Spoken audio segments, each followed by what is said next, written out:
एक केशधारी पगड़ी आ गई भी मुझे यहाँ, मैं अभिभूत हो गया। इस देश में तो सिखों की कौम को हमने चुटकुलों की कौम बना के छोड़ दिया। ये राजस्थान है, ये उदयपुर है सर। मुझे अभी पता लगा, आज आपने मुझे बताया कि राजस्थान में सर्वाधिक ब्लड डोनेशन करने वाला ये हमारा सिख बेटा है, जो 90 बार रक्तदान कर चुके हैं इस देश के लिए। इस पगड़ी के लिए आपकी तालियां उठनी चाहिए। विनीत चौहान तो 93 हो गए और बहुत जल्दी शतक लगने वाला है। मैं दुआएं देता हूं आप लोगों की पगड़ी के कारण हम जिंदा हैं सर। 97 हो गए, केवल 3 दूर है। मतलब आज भी रक्त की धाराएं दे रहा है ये वंश। मैं एक पगड़ी को देख लूं तो उसे गुरुद्वारा मान करके प्रणाम कर लेता हूं। आज मेरा दिन बन गया, मैं सच कह रहा हूं। सिख पगड़ी यहां बैठी है, जैसा मैंने कहा एक भी पगड़ी देखूं तो प्रणाम कर लेता हूं।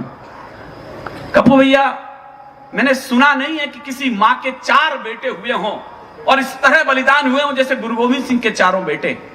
मैं अश्रुप्रयुक्त हो जाता हूं जब इनकी वृत्तांत कथाएं सुनता हूं। मैं कविता का वंश पीछे छोड़ रहा हूं क्योंकि सिख बंधु आ गए हैं, तो मैं कविता का दूसरा अंश पढ़ रहा हूं। मैं इस बार हम लोगों के साथ एक बड़ी विडंबना है। सुरेंद्र जी जानते हैं, पूरी जिंदगी उन्हें 50 वर्ष हो गए, 60 वर्ष हो गए कविता कहते हुए। हमारा परिवार बहुत पीछे छूट जाता है। मेरी बेटी की पिछले दिनों शादी हुई, सब आशीर्वाद देने के लिए मेरे कवि दोस्त वहां आए, सब लोग आए।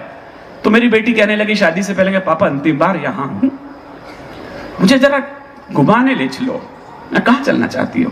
कहला बॉम्बे घुमा दो, गोवा घुमा दो। मैंने कहा नहीं बेटा, मैं तुझे पंजाब ले चलता हूं। कहले पंजाब में क्या, केवल गुरुद्वारे तो हैं।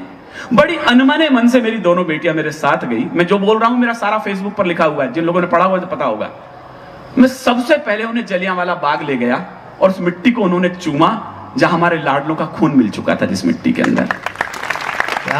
मैं बाघा बॉर्डर ले गया, मैं रो पड़ा उस दीवार को देखकर जहां 2-2 साहबजादे जिंदे दीवार में चिनवा दिए गए। आप लोग जब हम सरहिंद की दीवार पर पहुंचे तो आप में से शायद 90% लोगों को यही पता होगा कि दोनों साहबजादे दीवार में चिनते समय मर गए थे। नहीं, यह अधूरा सच है। 3 बार दीवार गिर गई थी जब साहबजादों को चिनवाया जा रहा था। चौथी बार जब उनका अंत नहीं हुआ तो बादशाह ने हुक्म दिया इनके गले कत्ल कर दो और उन्हें जंगल में फेंक दिया गया। लेकिन उससे पहले दृष्टांत बड़ा भावुक है। फतेह सिंह और जोरावर सिंह को जब चिना जा रहा था तो फतेह सिंह के गर्दन तक ईंट आ गई। जोरावर सिंह बड़े थे तो उनकी आंखों में आंसू आना शुरू हो गए। छोटे ने कहा बड़े भैया मृत्यु का भय देख करके डर गए? कहला नहीं, सिंहों की संतान बलिदान से डर जाए संभव नहीं है। कहला फिर रो क्यों रहे हो? बड़े ने जो उत्तर दिया मेरे रोंगटे खड़े हैं। उसने कहा छोटे, रोता केवल इसलिए हूं कि इस दुनिया में आया पहले मैं था और जा तू रहा है। क्या बात है! क्या कलेजा रहा होगा। जरा तालियों को सघन करना। छोटे ने जो कहा, फतेह सिंह शोर से बोला, जोरावर जोर से बोला। यहाँ तो दिया है कार्य बद्धा कटिम के लोग बैठे हो, ये गीत सैकड़ों बार आपने दोहराया, मैंने दोहराया। फतेह सिंह शोर से बोला, जोरावर जोर से बोला, रखो ईंटें, भरो गारे, चुनो दीवार हत्यारे, निकलती सांस बोलेगी यही दीवार बोलेगी, हमारे देश की जय हो, हमारे धर्म की जय हो। क्या बात है! यह हिंदुस्तान का 9 साल का बेटा बोल रहा है। मैं पूरी फैमिली को उसके बाद चमकौर का किला दिखाने के लिए गया, जहां गुरु गोविंद सिंह अपने 40 शेरों के साथ अंतिम युद्ध लड़ा जिंदगी का। 40 शेर बचे और एक एक करके 4-4 की टुकड़ियों में बलिदान होते गए। अजीत सिंह को उन्होंने तिलक निगार, कहा बेटा तुम्हारे बलिदान की बारी। अजीत सिंह को भाला पार हो गया। आप सीन देखना। मैंने कहा मैं रो पड़ा उन सीनों को देख, क्या रण बाकुरे रहे होंगे। घोड़े पर चला अजीत सिंह, 14 साल का, भाला आर पार हो गया। शेर का बच्चा घोड़े से उतरा नहीं, 4-4, 6-6 मुगलों के सर धड़ से अलग कर दिया अगले ने। बलिदान हो गया अजीत सिंह।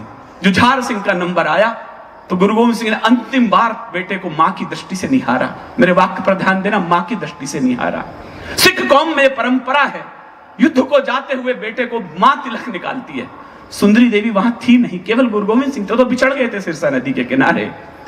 तो उन्होंने मां और बेटे का लाड किया। कल की टांकी, कल जाओ। छोटा भाई 5 मिनट बाद ही वापस आ गया। गुरु गोविंद सिंह समझ गए कि बेटा डर गया है, क्योंकि किले से उसने अजीत सिंह को भाला पार होते हुए देख लिया था। धीरे से पूछा रण क्षेत्र से वापस कैसे आए? उसने कहा, पिताश्री पानी पिला दो, प्यास लगी है। मेवाड़ के बेटों तालियां आकाश तक पहुंचे। जो कुछ कहा गुरु गोविंद सिंह ने, उन्होंने कहा, शर्म नहीं आती रण क्षेत्र में खड़े हो? शत्रु के लहू से प्यास क्यों नहीं बुझा लेते?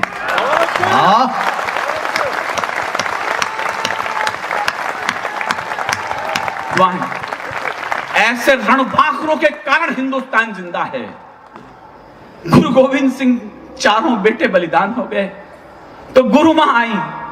गुरु गोविंद साहब ने पल्लू फैला दिया, कहने मुझे मेरे बेटे लौटाओ। गुरु सिंह देश के काम आगे लाऊं कहां से? कहना फिर मुझे मरने की अनुमति दो, मेरी कोख खाली हो चुकी है। उसने कहा, गुरुओं की परंपरा में आत्महत्या का तुम्हारे दिमाग में कैसे आया? कहना मैं जीऊं तो जीऊं किसके लिए? गुरु गोविंद सिंह ने एक ही वाक्य कहा और मां को निरुत्तर कर दिया। मैं एक अभियान लेकर चला हूं, सुरेंद्र जी जानते हैं, अमृतसर के एयरपोर्ट का नाम बदलकर भगत सिंह एयरपोर्ट हो चुका है। 2 वाक्य कहे गुरु गोविंद सिंह ने, मैं उम्मीद करता हूं मेरे इस अभियान में जितने सफल हो जाऊंगा उतने लाइन बोलना बंद कर दूंगा। काश ये उस एयरपोर्ट पर लिख जाए जो विनीत चौहान बोल रहा है। गुरु गोविंद सिंह ने मां को उत्तर दिया जब उसने कहा 4 बेटे थे, चारों तो बलिदान हो गए। गुरु गोविंद ने एक ही उत्तर कहा, शायद आपकी तालियां आकाश गगन भेदी वहां तक पहुंचे, मेरे इस अभियान को आप बल दीजिएगा। गुरु गोविंद सिंह ने कहा, देश धर्म के वास्ते, मेवाड़ वालों मेरा साथ देने का हाथ खड़ा हो जाए इस बार, देश धर्म के वास्ते वार दिए सुत 4। अरे 4 मरे तो क्या हुआ, ये जीवित कई हजार। क्या बात, ये वो बलिदानी कौम है सर। 123 ऑथेंटिक फांसी हुई हैं आजादी के संग्राम में। आपकी तालियां इस आंकड़े को पूजनीय बना दें। 93 बेटे सिख मां की कोख ने दिए थे उसके लिए। ये छोटी कौम नहीं थी, ये कौम शीश देकर जन्मी। मैं देर बदल चुका हूं, मुझे क्या पढ़ना था, मैं क्या पढ़ रहा हूं पप्पू भैया, आपके रक्तदान को प्रणाम करते हुए। ये कौम शीश देकर, एक ही सिख बेटा है तो आपको लगना चाहिए दशमेश गुरु के 1 लाख बेटे यहां बैठे हैं, मेरा संबल दीजिएगा। ये कौम शीश देकर जन्मी, ये कौम शीश की दानी है, ये अमृत शक्कर बड़ी हुई, ये कौम बड़ी अभिमानी है। जब जब हम पर संकट आए, इस पगड़ी ने बलिदान दिया, गुरुओं ने मस्तक चढ़ा दिए, अपने प्राणों का दान दिया। कुछ लोग आरे से चिरवाया, कुछ थे रुई से जलवाए, कुछ सूली ऊपर टांग दिए, कुछ दीवारों में चिनवाए। वो गर्म तवे पर चढ़े मगर, मंच का भी ध्यान चाहता हूं आपका भी, वो गर्म तवे पर चढ़े मगर जिस सत्य पंथ से डिगे नहीं। पुरजा पुरजा कट गए मगर मुगलों के आगे झुके नहीं। पुरजा पुरजा कट गए मगर मुगलों के आगे झुके नहीं। पुरजा पुरजा कट गए मगर मुगलों के आगे झुके नहीं। ऐसे पागल दीवानों से, ऐसे पागल दीवानों से धरती की आन सौगनी है। ऐसे पागल मस्तानों से भारत की आन चौगनी है। ऐसे पागल मस्तानों से। कश्मीर पर संकट आया, लोग तेग बहादुर जी के पास गए, कहने लगे हमें संकट है, कुछ करो। तेग बहादुर जी ने कहा कि आपकी मिट्टी बलिदान मांगती है। 9 साल के गुरु गोविंद सिंह जो जब तक गुरु नहीं बने थे, गोविंद राय थे, उसने कहा देखो बेटों का भी क्या भाग्य, कैसे बेटे भी भाग्य से मिलते होंगे। उसने कहा पिताश्री जी ये बलिदान ही देना है, फिर आपसे बड़ा बलिदान क्या हो सकता है। ये गुरु गोविंद सिंह बोल रहे थे।